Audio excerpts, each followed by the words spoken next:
What's up guys, Ollie here. Today I got a review of Valve's 2004 masterpiece, Half-Life 2. And I don't use that term lightly because this game is monumental for a reason.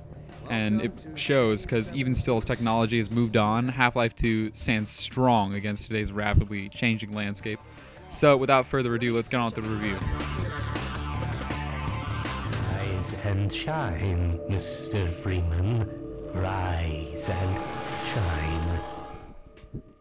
The game opens with a haunting monologue from the G-Man, a mysterious figure whom you encountered in the first game. He informs you it is time to wake up and smell the ashes. From here on out, you are thrust headfirst in the eyes of former scientist turned soldier Gordon Freeman, and consequently into the world of Half-Life 2. The world has quite frankly gone to shit since the first game. Humanity is now being repressed by the mysterious alien regime, the Combine, and things look incredibly grim for humanity's future. From here, you hook up with former Black Mesa security guard Barney, whom you've likely killed countless times in the original game, and consequently hook up with the Resistance. From there on out, it's an incredibly memorable and non-stop thrill ride, which I quite simply can't spoil for anyone who hasn't played the game, but there's some fantastic stuff in here that will have any sci-fi nut going absolutely ape, pondering what lies beyond the next curve in the road.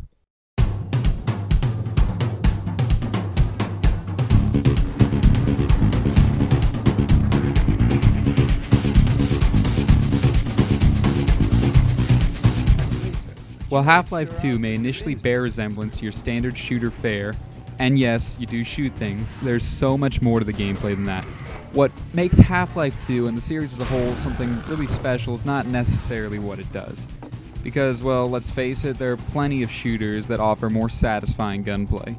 Rather, what sets Half-Life 2 apart is its ability to weave everything from intricate physics-based puzzles to vehicles into one cohesive package.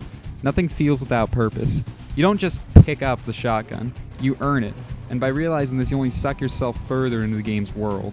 In addition, this makes every one of the game's chapters feel wholly unique, and you will never be bored, as once you've mastered one skill, the game throws another new mechanic your way.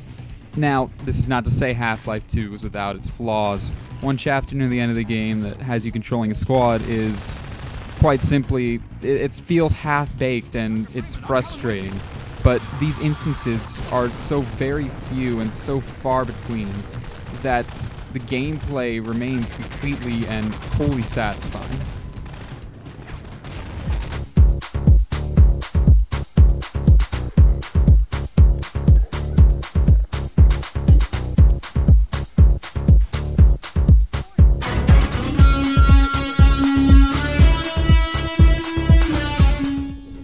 Half-Life 2 was quite the looker when it came out, and while the passage of time is quite obvious at this point, many aspects of the game, such as the physics, hold up incredibly well, and the art style is just as flooring as it was back in '04. One area where Half-Life 2 still blows me away, though, is the facial animations. It's astounding how amazing they still are. This is the reason the Source engine is still incredibly popular for things such as machinima, as not many games have animation this fluid. Now, one can't talk about the presentation without, of course, talking about the sound. And Half-Life 2's soundtrack is still astounding in all regards.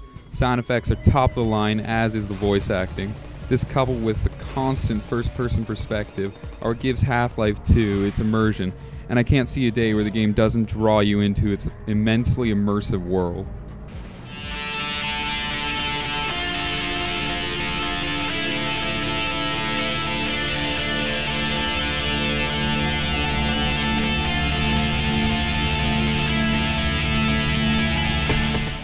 In case you hadn't already figured it out, Half-Life 2 is a game that everybody should absolutely own.